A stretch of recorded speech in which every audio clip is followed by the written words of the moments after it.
카톨릭대 정혜선 교수 나오셨습니다. 교수님 안녕하십니까? 네, 안녕하세요. 정혜선입니다. 예. 네.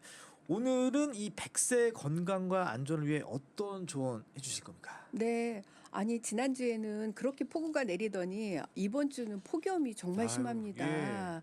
극심한 폭염으로 온열 질환자가 급증하고 네네. 있어요. 그래서 오늘은 온열 질환의 예방과 관리에 대해서 말씀드리려고 합니다. 예. 그럼 오늘 주제는 온열 질환의 예방과 관리 건강 밸류업 이렇게 되겠네요. 네. 예, 앞서 말씀해 주신 대로 요즘 날씨 정말 많이 덥고 지난주 폭우였는데 또 이번 주는 또 완전 폭염이고 또 다음 주도 그렇게 예상이 되고 있습니다. 예.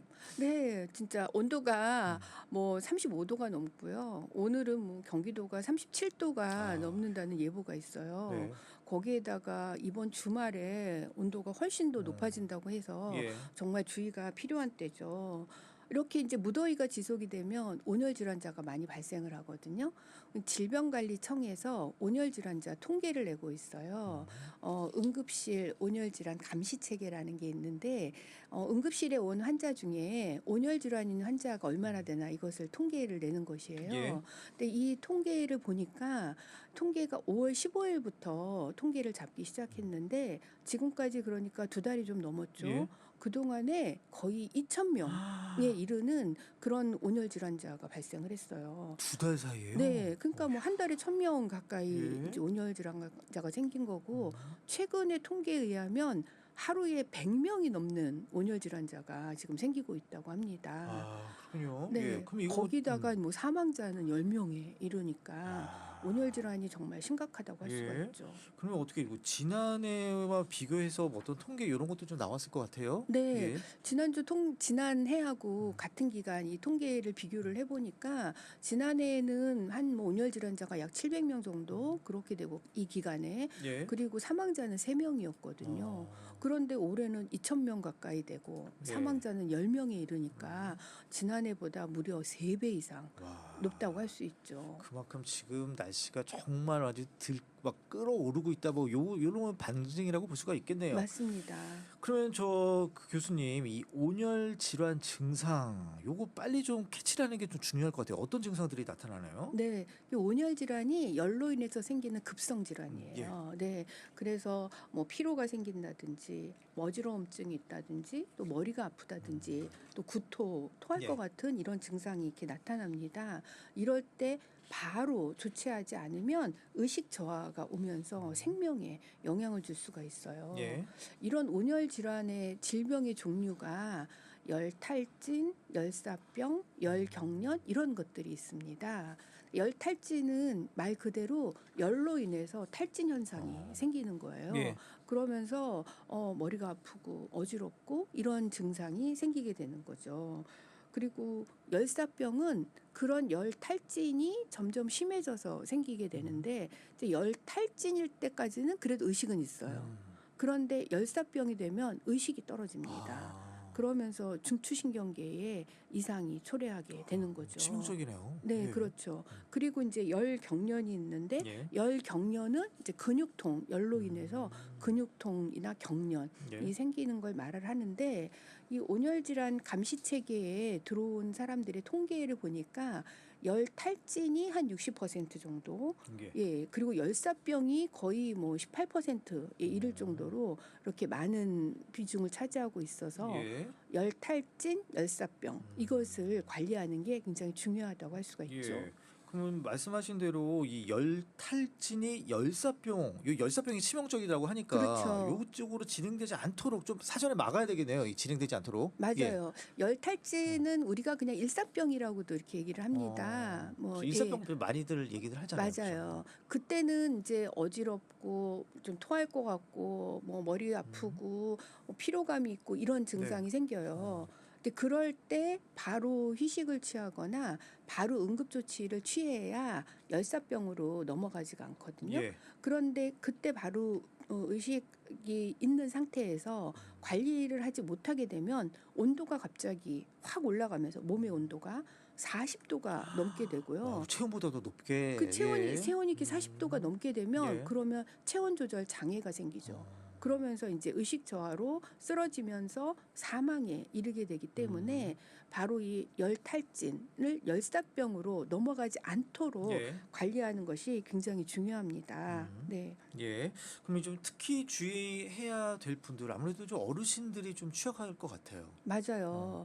이 어르신분들은 그 체온 조절이 원활하지가 않아요. 음. 그렇기 때문에 다른 사람보다 젊은 사람보다 체온 조절의 그 역할이 좀 떨어지기 때문에 문제가 생겼을 때 바로 잘 관리를 해야 되거든요. 예. 그러니까 이제 고열 환경에 노출이 되어서 갑자기 몸이 좀 답답하다, 힘들다 이런 증상이 생기면 바로 쉬거나 예. 또 응급조치를 받아야 돼요. 근데 그때를 놓치게 되면 안 되거든요. 근데 실제로 지난 9일 날 예.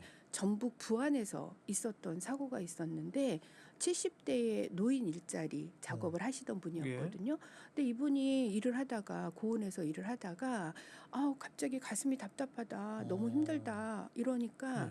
이제 주변에서 같이 일하시던 분들이 119에 연락을 음. 하셨어요. 그래서 119가 오셨는데 괜찮다고 그냥 쉬면 된다고 예. 그러면서 이제 괜찮다고 말씀을 하셨어요. 그럼 본인이 괜찮다고 하니까 119가 돌아갔는데 그죠? 10분 만에 이분이 아휴, 쓰러지셔서 참. 세상을 떠나신 거예요. 음. 그러니까 어르신분들은 괜찮은 게 아니에요. 어. 그렇게 고열 환경에 노출되었을 네. 때 괜찮다라고 하지 예. 마시고 바로 병원에 가신다든지 또 업무를 좀 쉬면서 그리고 또 그때 의식이 있을 예. 때까지는 시원한 물을 마셔서 어. 몸에 열을 좀 낮추고 그런 응급처치를 잘하면 괜찮은데 괜찮다고 그냥 방치해 두게 되면 그런 위험한 문제가 생길 수 있기 때문에 어르신분들은 특히 주의를 많이 해야 됩니다. 근데 사실 이게 그 아프신 분들의 속마음을 좀 모르잖아요. 이게 주변 그럼요. 사람들은. 그러다 맞아요. 보면은 괜찮다 괜찮다 하면은 그러려니 하시고 여튼 뭐 누워 계시게 하고 네. 뭐 이렇게 차가운 거 드리도록 하긴 하겠지만 네.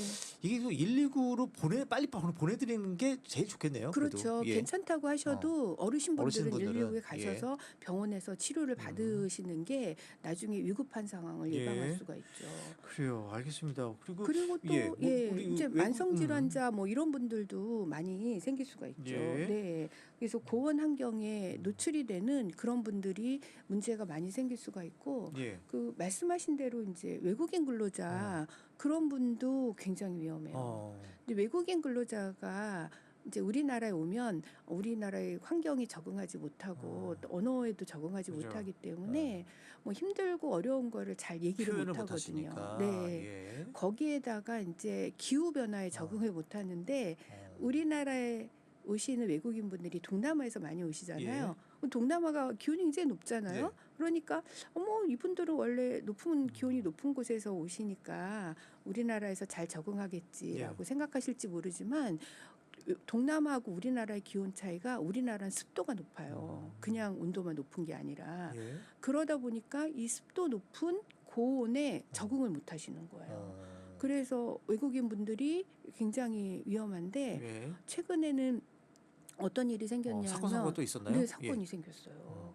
아파트 공사장에서 일하던 베트남 국적의 20대 젊은 노동자였거든요. 근데 그분이 취업한 예. 첫날 아파트 공사장 지하 1층에서 일을 하다가 너무 힘든데 힘든 거를 사실 말을 잘 못하잖아요. 첫날이니까. 열심히 해야겠다는 그런 생각도 그런 많고 마음이 그걸 막 보여드려야 생기죠. 되니까. 예, 첫날은 다 긴장감을 그쵸. 갖고 일을 하니까 첫날 힘들고 그 고온에 적응 잘 못하고 한국 문화에도 적응 잘 못하고 언어도 아무래도 익숙하지 못하고 예. 이럴 텐데 화장실을 가겠다고 그러고는 쓰러진 거예요. 참. 그래서 나중에 발견돼서 보니까 예. 이분이 체온이 40도가 넘는 그런 꼭 참고 그냥 상태에서 일만 하신 거군요. 그렇죠. 말씀도 못 하고. 그러니까 외국인 분들이 굉장히 취약합니다. 그래서 외국인 분들 특히 관심 가져주셔야 예. 되고 그리고 첫날 입사해서 일하시는 분, 여름철에 첫날 취업하신 분은 특히 주의를 많이 해야 돼요. 그런 예. 분들은 뭐 외국인뿐만 아니라 국내에 계신 분들도 첫날 취업해서 사망하시는 분들이 굉장히 많아요. 그동안 통계에 의하면. 예. 그래서 처음 취업하신 분들은 좀 업무에 적응할 때까지 좀 이 일의 양을 좀 속도를 조절을 해서 단계적으로 일을 할 수 있도록 하고 중간중간에 휴식을 충분히 취하면서 할 수 있도록 해야 됩니다. 예. 저희 지금 굿모닝 건강 밸류 오늘 정혜선 카톨릭대 교수님 모시고 온열 질환의 예방과 관리법에 대해서 얘기 나누고 있습니다. 교수님, 그러면 이 온열 질환 예방하려면 어떻게 해야 됩니까? 네. 우선 온열 질환이 생기면 그 이제 작업장에서 좀 차업장 단위에서 좀 관리를 해야 예. 되거든요. 그래서 산업안전보건법에서 산업안전보건 기준에 관한 규칙이라는 것이 있어요. 네.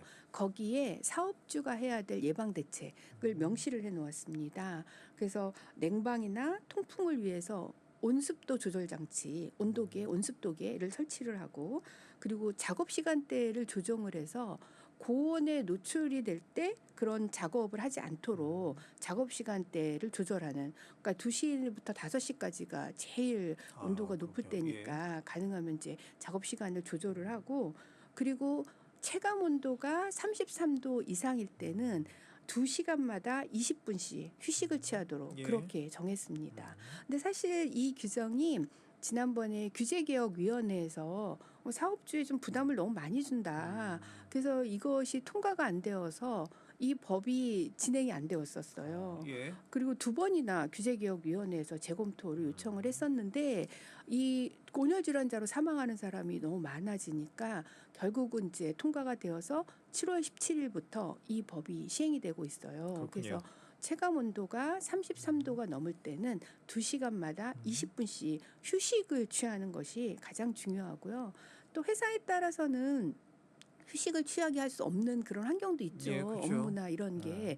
그럴 때는 개인한테 보냉 장구를 주어서 온도가 높아지지 않도록 그렇게 관리하는 것이 중요하고 또 작업장을 에어컨을 잘 설치를 한다든지 해서 작업장의 온도가 높아지지 않도록 관리하는 것이 중요합니다. 예. 뭐 네. 이거는 꼭 사업장만 아니라 군부대에도 적용이 되는 거죠, 우리 군인들한테도? 그럼요. 그렇죠? 모든 곳에 예. 이제 적용이 되죠. 예. 근데 이제 이렇게 온열 질환자가 생기면 중대재해처벌법에 적용이 됩니다. 네. 그러니까 중대재해처벌법에서도 온열 질환자로 인한 사망자가 발생하면 중대재해처벌법으로 살펴볼 수 있기 때문에 사업주는 가능하면 온열 질환자로 인한 사망자가 생기지 않도록 관리하는 것이 중요하죠. 예. 온열 질환으로 인한 사망은 정말 막아야 됩니다. 예. 교수님, 그럼 끝으로 지금 시간 얼마 안 남았는데요. 꼭 당부하고 싶으신 말씀 좀 간단하게 정리해 주세요. 네. 올해 폭염이 9월까지 지속이 된다고 합니다. 이렇게 무더위가 기승을 부리고 있을 때 온열 질환으로 인해서 일을 못 하거나 사망하는 일이 절대로 생기지 않도록 작업 환경을 안전하게 갖추는 것이 중요하고요. 안전이 멈추면 미래도 멈춘다. 이런 것을 꼭 잊지 말았으면 좋겠습니다. 예. 오늘도 말씀 감사합니다. 굿모닝 건강 밸류어 정혜선 교수님이었습니다. 감사합니다. 네, 감사합니다.